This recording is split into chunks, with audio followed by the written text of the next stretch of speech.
Well, what do we mean by disordered syntax? Language is functional. It's a tool of communication, which is meant to be highly concrete, clear, and functional. And in fact, in this class, we rely on it to be clear and functional because we write to you what we want you to think about, what we're requesting of you. And you need to then respond to us and to each other in ways that are concrete and clear, that are functional, that convey between you the ideas in your head. In fact, language is meant to be invisible. When you understand it, you don't spend time questioning it. And clear syntax is something that helps people understand specifically what it is you mean. And yet, language cannot be fully functional. Our concept that language means something, that there are accepted and concrete realities to the words that we use, in many ways is a misrepresentation of our inner realities, our inner landscapes, which are very rarely concrete and very rarely clear. Or maybe it's more appropriate to say that functionality is a limited criteria in evaluating human experience or the possibilities of language. But we do have accepted conventions for language, syntax being one of them, the order in which we arrange words. There's some flexibility, but there's a limit to flexibility, a point at which meaning becomes unclear, or the credibility of the speaker is damaged because they don't speak well. In poetry, in the 20th century and beyond particularly, the emphasis to allow for ambiguity changes our understanding of the function of grammar. And in Berryman, the disorder of the syntax is what draws our attention to it because it is not clear, concrete, functional, and invisible. What Berryman does is he disorders his syntax. He intentionally rearranges the order of his grammar in a way that is both understandable and obviously wrong. From the first line, the poem instructs us that there is something different about the syntax, the rhythm, and the emotionality of this poem because it begins Huffy Henry hid gap the day. To begin Huffy Henry hid, at least three things are drawing our attention. First, the alliteration, of course, the sheer amount of breath it takes to say Huffy Henry hid catches our attention and engages us. We also have the strong rhythm of Huffy and Henry. It's a stressed, unstressed, twice. Huffy Henry, two trochees.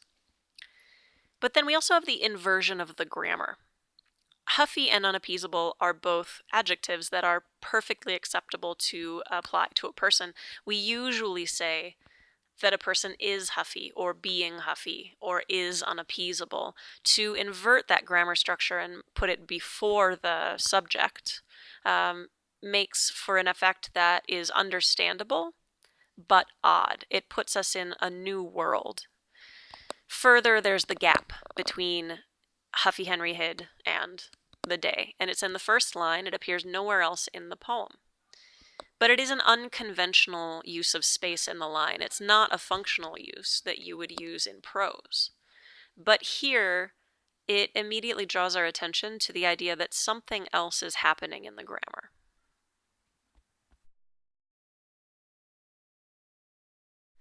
In the third line, we also have the odd use of the comma before the em dash.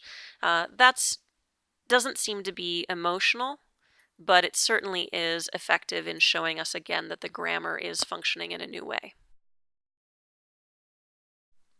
In the next line, we see another odd grammatical inversion, usually the subject of a sentence, say Henry, would act in a wicked way, or go away, or be away.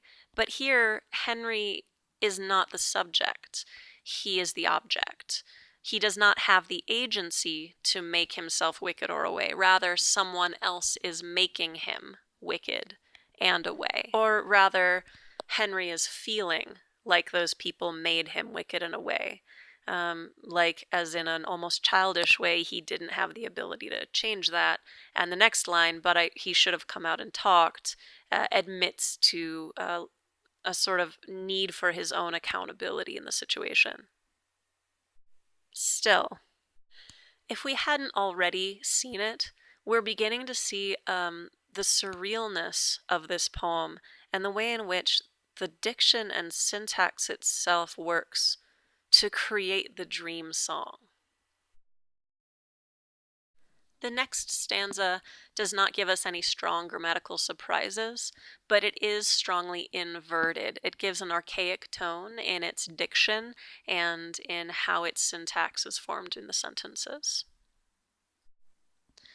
Here there seems to be the idea that the world cannot bear itself, or that there's a wonder at the world bearing itself, at the world bearing its own existence. And the struggle of understanding the great breadth of the wonder of the world bearing itself in its own existence can only be expressed in small fragments of grammar put together in odd ways. The sentence itself, the line itself, seems to have to work in order to express what the poem desires. What he has now to say is a long wonder the world can bear and be is interesting because a wonder is usually an external object, not something that we can say, not a linguistic object, but an actual object that we cannot create with words.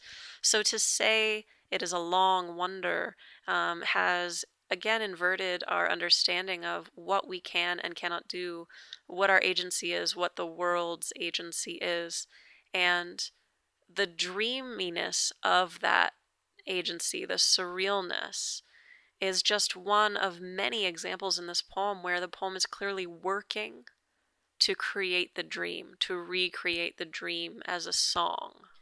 Once in a sycamore I was glad, all at the top, and I sang, is again an example of small phrases being grammatically conventional and grammatically correct, put in an order narratively, which is odd and surreal. Once in a place that makes sense, although a sycamore is an odd place to be in, considering it is a tree. But when we climb trees and are in trees, we usually don't add it with the once in a place. I was glad, that makes sense. All at the top, and I sang. The order narratively, if we rearrange it, once I was glad, and I sang in the top of a sycamore tree, makes sense. To disorder the syntax gives us a surreal experience of what that experience was. And of course here you have not only a sense of dreaminess, but the actual song itself. I sang. In a way, this is an invocation for the entire book of dream songs, and it is significant too that here we have the introduction of the I in a poem that has been in the third person talking about Henry. The I is not in quotation marks, so narratively it's not reading as though Henry is saying I, but rather the narrative voice is saying I. But there's a conflation because the I is not present previously in the poem. It's been an invisible narrator. And this conflation between the two we'll talk about more in the next video about persona. But this poem works to achieve itself, to achieve its desires, to comment on itself from the outside and express its deep emotions and memories itself in song.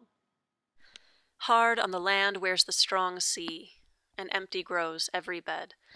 Once again, The first line is simply inverted in its narrative structure. A sea can be strong, it can wear on the land, and it can wear on it very hard. But to say hard on the land wears the strong sea, the focus is not on the sea but on the land and on the weariness of the land, on how hard it is being worn. Empty grows every bed. Similarly, a bed can be empty. It usually doesn't grow to be empty. And it certainly doesn't start on empty, but the focus here is on the weariness and the emptiness and the sheer loneliness of the idea that every bed is empty. There's a grief to it. Just the idea that you could grow into emptiness rather than grow into fullness indicates a great kind of grief and loneliness. So watch Berryman reading Dream Song 14. This is an oft-quoted and memorized poem by Berryman. Cassie and I can both recite this should someone be interested in discussing Berryman or how the dream songs can be read as sonnets. Cassie is really great at that. It's a really delightfully reverent poem, right? It begins by asserting that life, friends, is boring. And there's something childish and defiant about this. The child who's told that being bored means they have no inner resources, then sort of thumbing their nose at authority as such. Literature bores Henry, but especially great literature. We might read that as saying literature that others have categorized as great, that authorities in literature have categorized as great. And valiant art bores Henry, which might lead us to the question, what is valiant art? But the poem also takes a meta-turn. Henry bores Henry. Or does Henry bore Berryman? Whatever the case, attention to Henry is drawn as a construct, maybe as a bit of literature himself. So here's one of the two Dialogic videos that you can respond to. How do we interpret the final stanza? What's the speaker's tone? Specifically in the line, and the tranquil hills and gin look like a drag. What do we make of the diction of drag in this line? What do we make of the appearance of a dog who has taken itself and its tail considerably away into the mountains or sea or sky, while Henry's left behind, concluding, me, wag. I can't get his tail out to wag. What imagery is created there? And really, most importantly, how are we supposed to feel toward Henry? How does this diction and dog and imagery lead us to feel about Henry? Are we supposed to be as conflicted as Berryman is? The questions are also posted below. Again, choose one of the two videos to respond to in a video of your own.